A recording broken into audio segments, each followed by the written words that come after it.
Welcome to Wanna Bet, the daily gambling game show that takes betting seriously, but not much else. Get our favorite plays on the totals, sides, props, exotics, and futures to jump on now. So let's get it started with Jason and Ben. Let's get it started with Jason and Ben. Let's get it started with Jason and Ben. Subject custom can't console that but console failing on. Let's get it started with Jason and Ben. Let's get it started with Jason and Ben.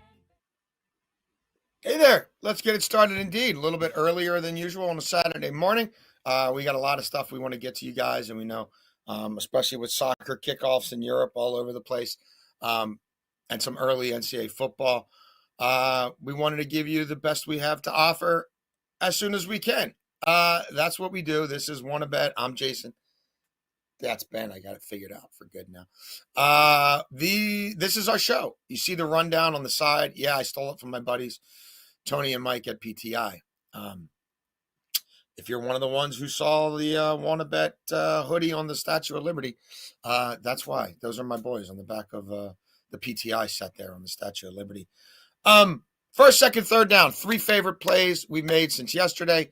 Fourth down has a little bit more of a category to it, a feel to it. It's either fourth and long-term bet, a future you can't get paid for a long time, or a serious long shot bet, like 30-1. Or it's fourth and short, quick hitters to get you paid early in games, matches, whatever. And overtime, it's football and football season.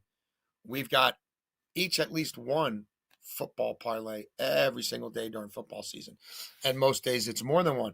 And unlike most of the mooks and jackasses out there, we keeps it real. Hit a nice NBA parlay last night. That was a no sweater if you were on that with me. Cleveland, what did they have? 76 at the half. I think they had 111 or 109 after 3 quarters. Thank you, Washington Wizards. OKC won by 30, and they pulled away about 3 minutes into the second half. And ditto for Detroit, who played with their food a little bit in the first quarter, and then 5 minutes into the second half, they were up 20 points on the Nets and never looked back. Again, if you're new to this show, we've got plays for future games all the time. So if you missed yesterday's show, there's some interesting NFL bets you might want to get on now before tomorrow when the odds change. Beltway Ben, you were all over the Hoya Saxa to do the job on the Terps, which they did, ending Maryland's 48-game home opening of the season winning streak. How did the rest of your Friday night go, notwithstanding Memphis, who didn't get a stop in the first half and gave up 35? One stop in the first half, Beltway Ben, and we cashed that bet. Yeah, Memphis ended up putting me down about 10 cents, I believe, or 12 cents, whatever it was. I mean, we were down a little bit, but with the regular plays, Aldama, just, I won't be betting him again. I'll be completely honest with you. But Georgetown. You're going to get a card on him from here on out. Yeah. Georgetown, I like them on the money line. I should have gave it out on the money line. But when you're in one of these ruts, as I said, I'm not throwing stuff out. We did give Garland out during our play, his regular assist. He goes over that in the first half. We lost the first half/first quarter bet in fourth and short, but we did cash our overtime parlay for NBA. So it was a fine day. It could have been a little bit better. But Kevin Durant 4 points instead of 5 in the first quarter. And the worst part, I did have him for 4+, and it was like plus 118. And I chased a little bit of better odds for like 50 cents more. It was stupid, but it is what it is. It is what it is. We all do it. That's gambling. All of our picks, a lot of picks we never get to on this show, but are winning picks nonetheless, are available in the Super Sports Betting Discord. Our buddy Eric Casilius facilitates that with us.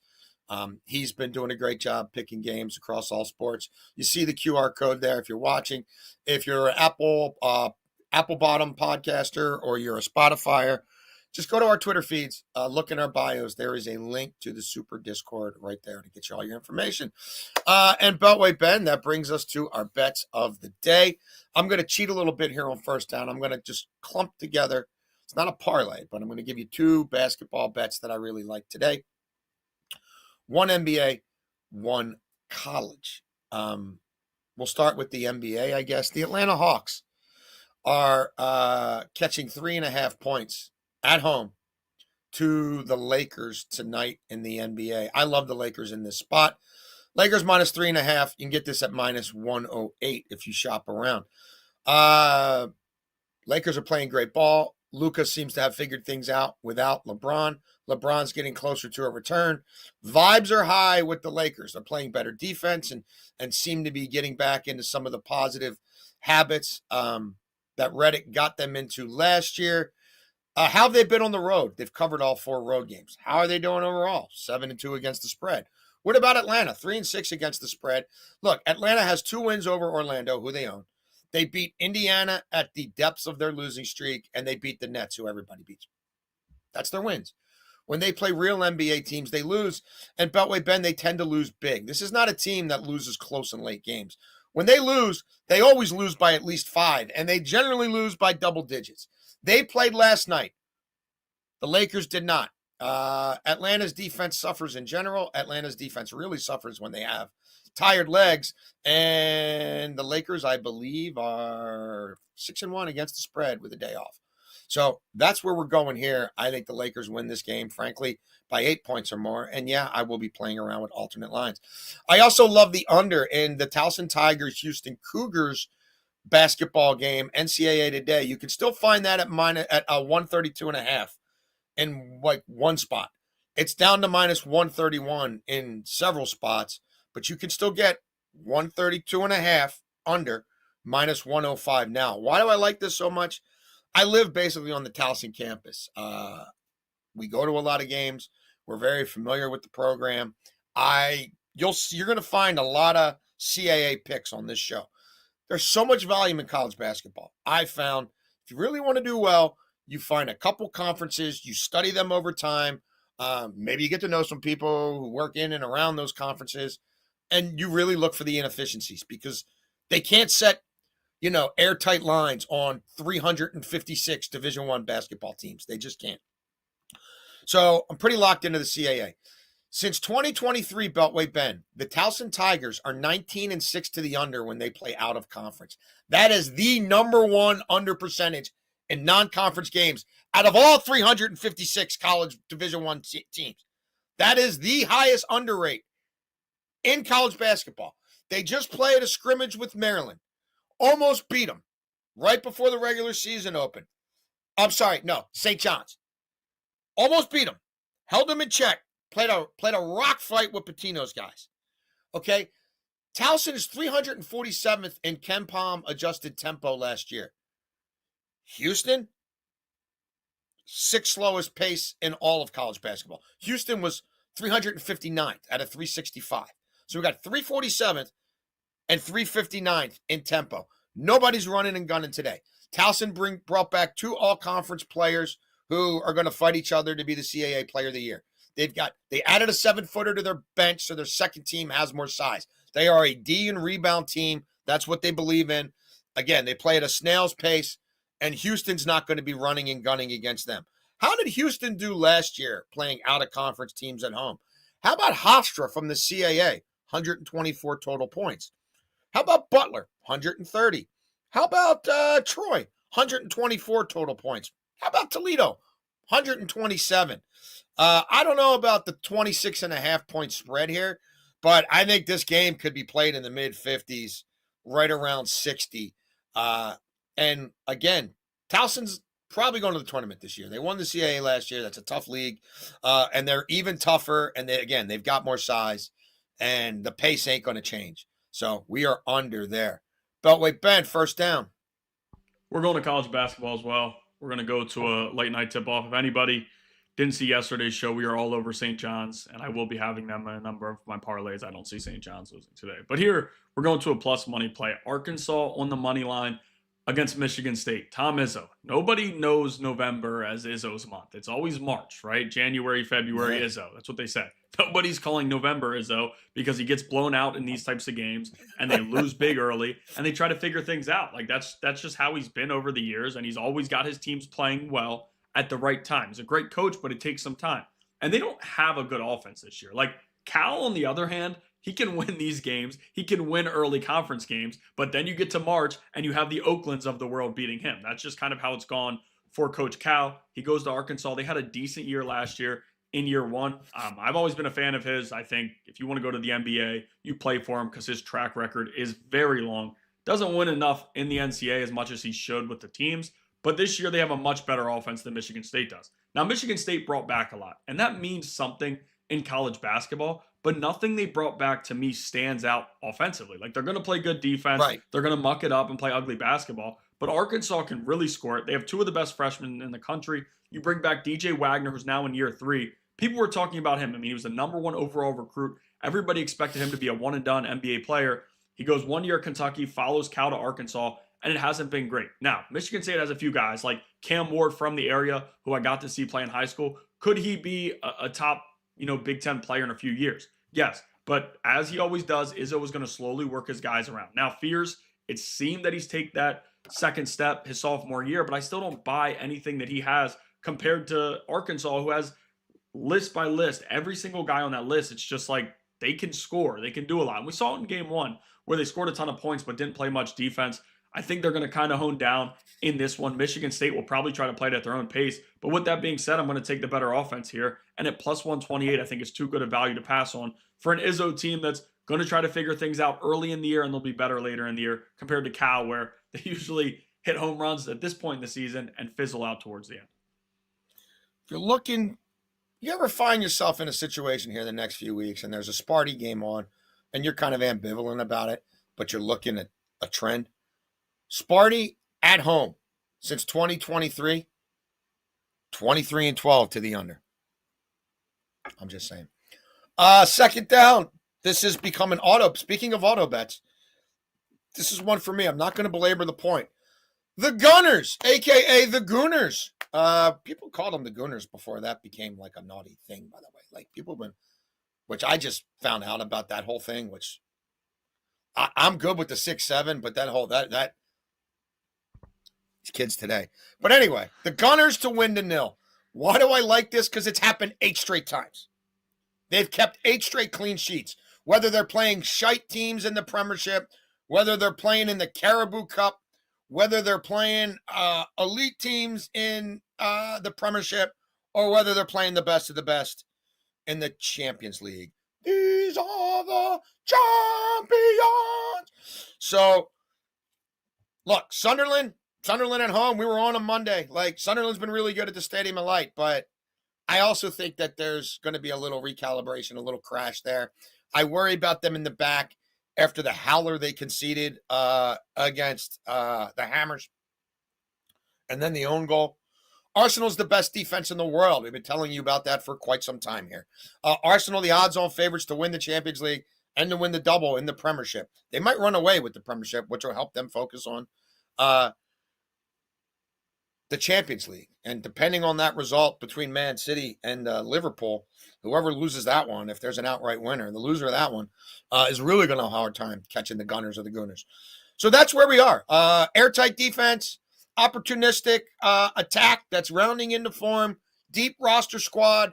They've taken everybody seriously. And if you watch them midweek in the Champions League, they're all about the clean sheet. Like, they know they haven't conceded in forever. And there were some chances in garbage time where they were competing their ass off. They were politicking against a penalty that shouldn't have been a penalty anyway. But they're into this streak. So at minus 121, we're buying it. We're also sprinkling. And if you're an Apple bottom or a Spotify, you're missing out on Choppy. We love you, Choppy. We're going to sprinkle on correct score, Beltway Ben. Gooners till 2, Sunderland nil.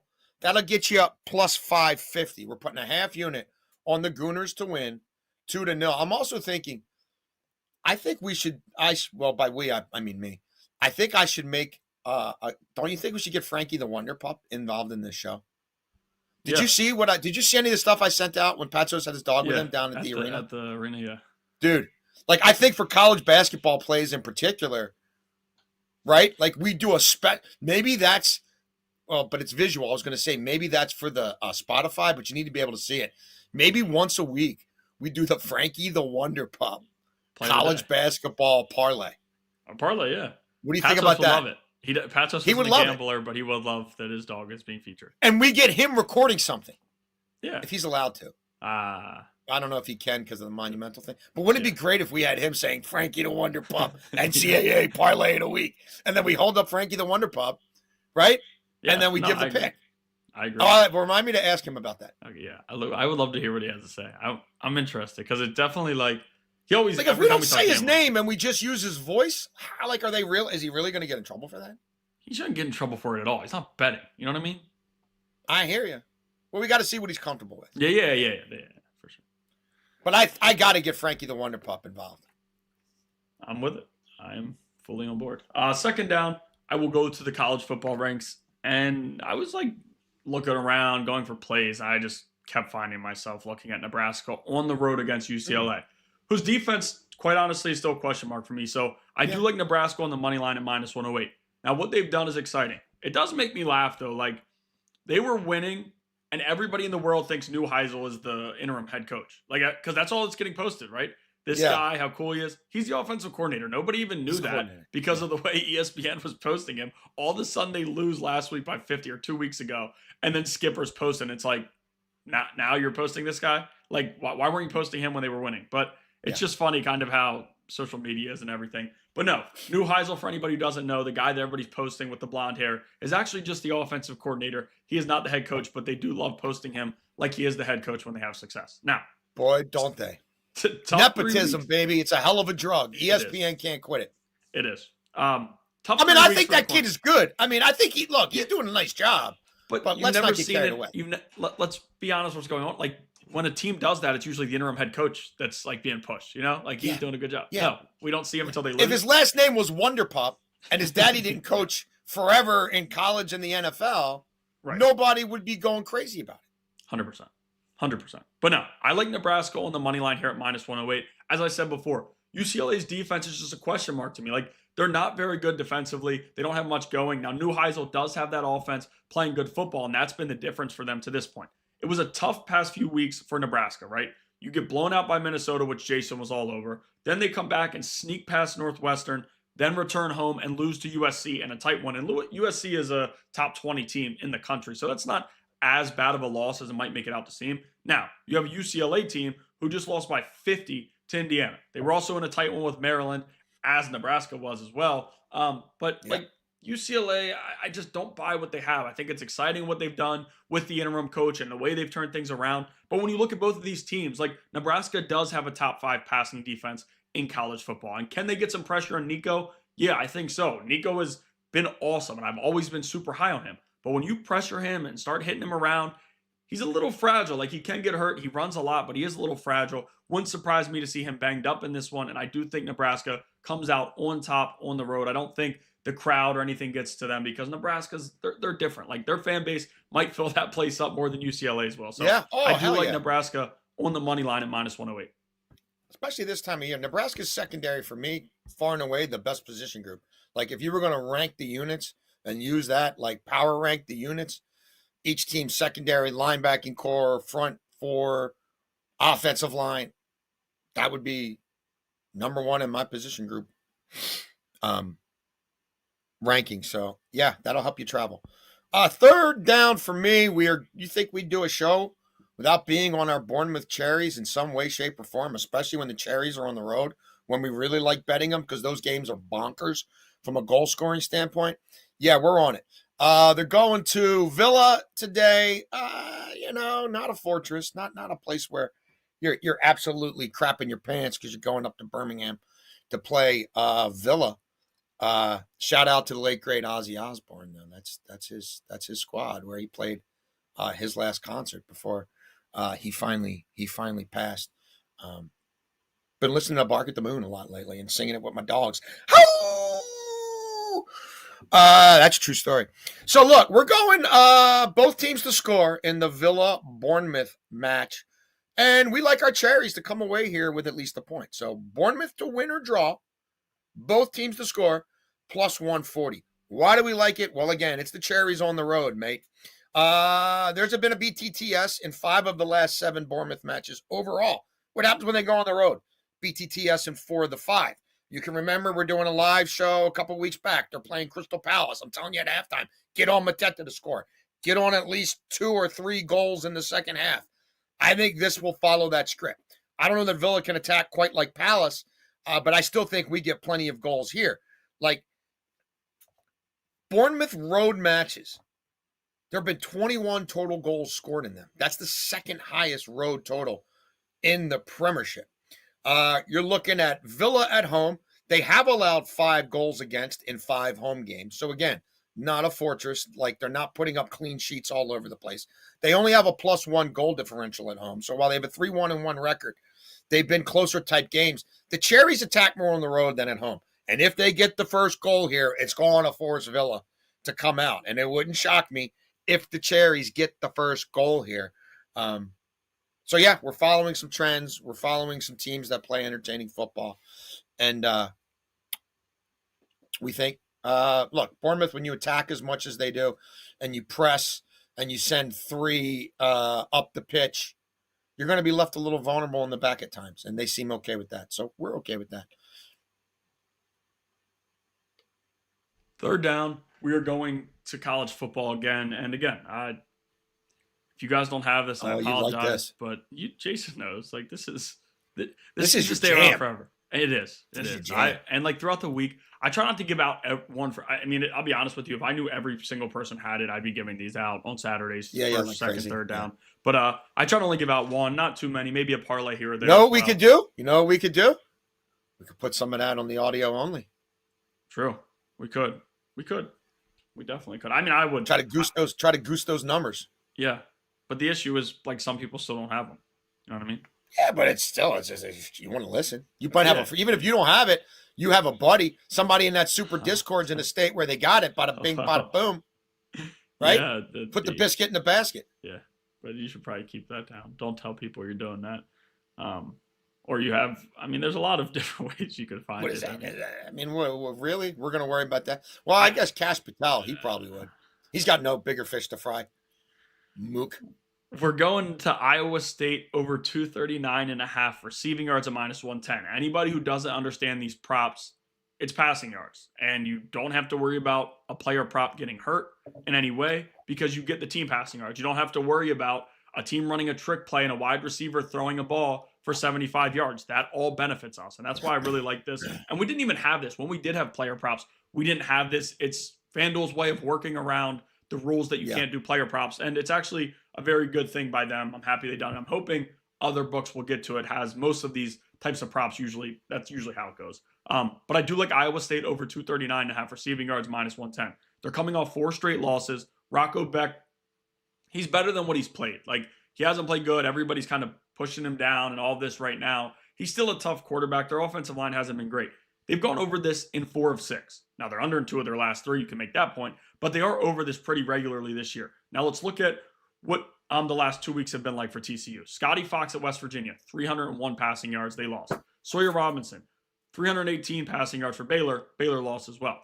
TCU, like, they'll be in these games, and they're probably going to win, pull away late. But that's good for us. Iowa State playing from behind, not able to use that 2-headed running back duo with what they have. I like that. So I think they're going to be playing from behind. I think Rocco Beck will be slinging it across the field. And even if it's as tight as some of these TCU games have been, Iowa State's, biggest plus is throwing the football against this team, because against the run, they're a top 30 defense in college football, whereas against the pass, they're one of the worst in the Power 4. So I do like Iowa State over 239.5 receiving yards at -110, and the only place you can find this at is FanDuel.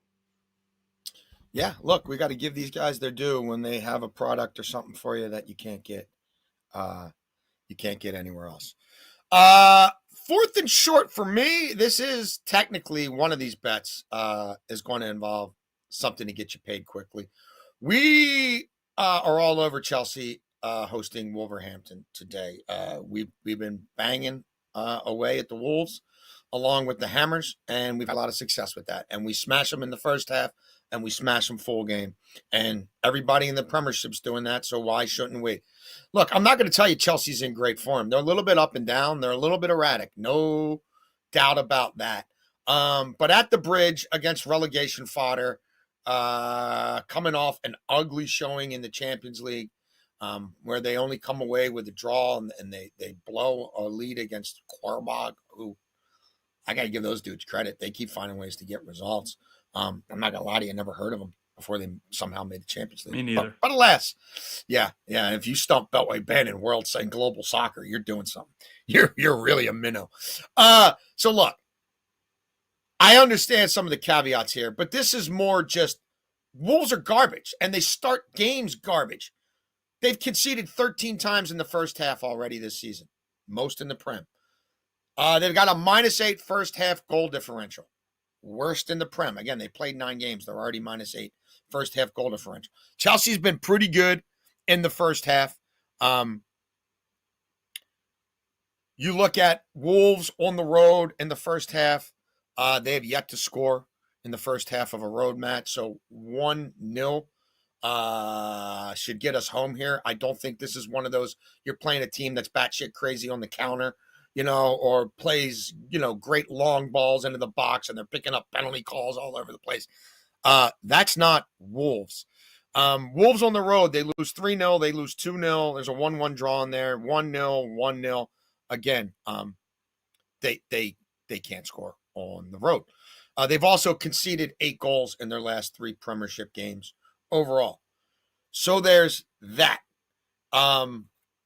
We also like Chelsea -1 full game. If they win by 1, we push. But for plus money, plus 100, we also like the Blues to do the job. We do think they win here, ultimately by multiple goals. But with some of the way our luck's going, I know there's the push potential. But that also keeps us from losing if we play it at -1.5 or -2.5 in the Asian markets or whatever. We think it's the men against the boys. This is an absolute opportunity for Chelsea to pick up 3 points at home and to get back on the good foot in terms of their scoring record. But wait, Ben, I gave myself a yellow card because I played it this way and I really almost gave it out on the show, but I paused myself because I really wanted to play Chelsea half full with the Chelsea -1. But if I've already owned them in the first half, right? And that would kill, if that doesn't hit, that would kill multiple bets. So I'm giving myself the yellow. I'm not going there here. But in real life, am I on Chelsea half full and Chelsea -1 for the game at plus 150? I am, but I'm not giving that out as an official play because I'm carding myself. I am, however, on Chelsea -2 for a half unit. Choppy. Getting a lot of choppy action here. Chelsea -2 plus 260. If they win by 2, we push. If they win by more than 2, we cash. And again, a 3-0 scoreline is not out of the question. We've already seen Wolves do it on the road. 4th down, Ben. 4th and short. We make our own rules here. There's no way around it. So I'm going short early in the morning. It's not really short. That works. Yeah, that works because we're not going to have a show by 9:30 tomorrow morning. Right. So I'm going with a little parlay for tomorrow's game. Jonathan Taylor 70+ rushing yards, anytime touchdown, and Kyle Pitts 30+ receiving yards. Now, the Falcons are bottom 5 in EPA against the run. They're bottom 5 in defensive rush success. They're not good against the run, and we've attacked them in a lot of different ways. Christian McCaffrey hasn't been able to get off much this year. We were all over him the week that he ran all over them, and that's what it's going to be for Jonathan Taylor. I'm not sure they utilized him as much as they could have in that Steelers game. Now, turnovers, there were a lot of different things that went wrong in that one, but I don't know that they used him as much as they could. He had 14 carries. Now, here, anytime touchdowns -350. Now, I can't find a way to play that at plus money unless we get these 3 legs in. So this is what we're doing. 70+ rushing yards. I do think he goes over 91.5, but we're bringing it down to 70 here. Anytime touchdown, and then Kyle Pitts 30+ receiving yards. As bad as the Falcons are against the run, the Colts are worse against tight ends. They're allowing the 2nd most receiving yards to tight ends in the NFL, and their defense has been fine. Adding Sauce Gardner will help it, but it's not going to help them against tight ends. And Kyle Pitts isn't Drake London. He isn't some of these guys where you're going out of your way to try to stop him. He's not Kelsey and Kelsey's prime. Kyle Pitts is having a damn good year, and it's good that we finally seen that, but he hasn't done enough this year for people to double team him or send way more attention his way than it needs to be. And we're also only taking him to 30+, which he's done in more than half of his games. So again, Jonathan Taylor 70+ rushing yards, Jonathan Taylor anytime touchdown, and Kyle Pitts 30+ receiving yards at plus 116. Love it. Love it, love it, love it. Barron conceded in the first half? What the heck? Are you serious? Jeez, oh whiz. You guys got to get a goal here for me. Come on. Okay, overtime. Liverpool, Man City, maybe the match of the weekend in the Premiership. We've got to get to it now because it will kick off before we get there tomorrow in all likelihood. So look, I think there'll be goals in this match. And I think Erling Haaland gets at least one. So a Haaland anytime goal. He scored 17 times already this year. Plus Liverpool and City to combine for at least 3 goals, plus 110. Both these teams, as we mentioned, are chasing Arsenal. A draw really does nobody any good. And look at their results. Look at the table. There's not a whole lot of draws with them. There tends to be a winner when these teams play, and there tend to be goals. Man City has played 5 at the Etihad in the EPL. We're not looking at Caribou Cup, any of that stuff. Just in the Premiership, 5 at home, 17 total goals. Liverpool's going on the road 5 times in the Premiership. Those games have produced a total of 17 goals, noticing a trend. Liverpool shaky in the back, and Man City not exactly as tight as they probably want to be. Man City tend to score in bunches at home. And again, it's a Liverpool back line that hasn't traveled well. They've been a little bit unsettled at right back. Like, it just hasn't been smooth for them. They've had to figure out the midfield, figure out the attack, figure out the back line. And all that's been evident in their form as what? They've got, 6 losses in their last 9 overall. So that's where we are on that match. We also like Haaland himself to score at least twice in this game. Like, he's done it 8 times. He's got a brace already 8 times this season. He's done it in 3 of his last 5 in the Premiership. They play through him. I know he didn't get multiple goals midweek. He was certainly involved in them, and he could have easily had to. He overran a couple of balls that were sent his way through the box. He was a little off early in that match. But they still scored plenty, and he was still involved. And again, this guy takes their penalties. He's one of the best penalty takers in the world, even if he blew one for Norway a few weeks back. And this is his kind of match, and it's at home, and the crowd's going to be behind him, and it's a must-win kind of a game, even though it's this early in the season. And I don't know who's going to match up with him, honestly, from Liverpool's standpoint. So 2+ goals for Haaland, plus 340. Beltway Ben. We're going to go to 2 different parlays here. We'll start with the first one. Now, it's usually football, but we did mix college basketball in the second one just because I told you guys before I don't see St. John's losing. We'll get them in a minute. First parlay, North Carolina, Washington, James Madison, Texas Tech, all on the money line. All week I'm looking at Texas Tech, and they're a little too public for me. Like, I didn't end up playing them. 10.5 is way too much against BYU team. Now, do I think they cover that? Yes, because I think BYU's lucked out a little bit. But in the past 2 years, I have faded BYU in a number of spots, and they've just shut me up and won the game. So I do think they fizzle out towards this point in the year all the time, but I'm staying away for the most part, except for just Texas Tech on the money line in this parlay. And like, look at UNC. It's hard to throw UNC on the money line in a parlay. I never thought we'd be doing that after that TCU matchup to start the year. But they're playing better football. They are. Stanford is even more of a joke. Stanford sucks. They're not very good offensively. They're not good defensively. They have nothing working for them. So I don't think they'll lose at home to Stanford. Washington on the money line at Wisconsin. Maryland went into Wisconsin and beat them. Anybody can. And it wasn't really close. So I do like Washington to beat them. James Madison at Marshall. Marshall letting Charles Huff go was a massive mistake. They should have paid him what he wanted, but they let him walk. He's doing much better than what they are. I don't think James Madison has an issue here. And then Texas Tech on the money line against BYU. It's a home game for Texas Tech. Coming into the year, they were far superior. Everybody thought they were a much better team. Quarterback's been up and down, hurt. They've had to play the true freshman a little bit. I don't care. Today, I think they win handily. That's plus 133. Again, for the listeners, UNC, Washington, James Madison, and Texas Tech on the money line at plus 133. Now, we're going to work in 2 different college basketball legs, 2 different college football legs. St. John's on the money line today. Talked about them yesterday. I don't see them losing to Alabama. I actually think they cover the 5.5 pretty handily. Gonzaga on the money line later tonight. Gonzaga is a far better team than Oklahoma. I like the depth that they have. I think they're an older team, which is what you need to me to win in college basketball in today's day and age. And they went to the portal and hit it hard. Like, I like what they did there. Mark Few's also a great coach. Washington on the money line. Talked about them before. Wisconsin is just not a good football team anyway. I don't see them winning or even coming close there. And then SMU on the money line, plus 146. I threw SMU in so we could get a couple of shots in at Bill O'Brien, who was just an absolute nice. clown. What a wanker. An What a wanker. absolute Going all clown. the way back. What a wanker. Yeah. What a wanker. He really wanted the Maryland Terrapin job at one point in time. Thank God they didn't get in bed with that wanker.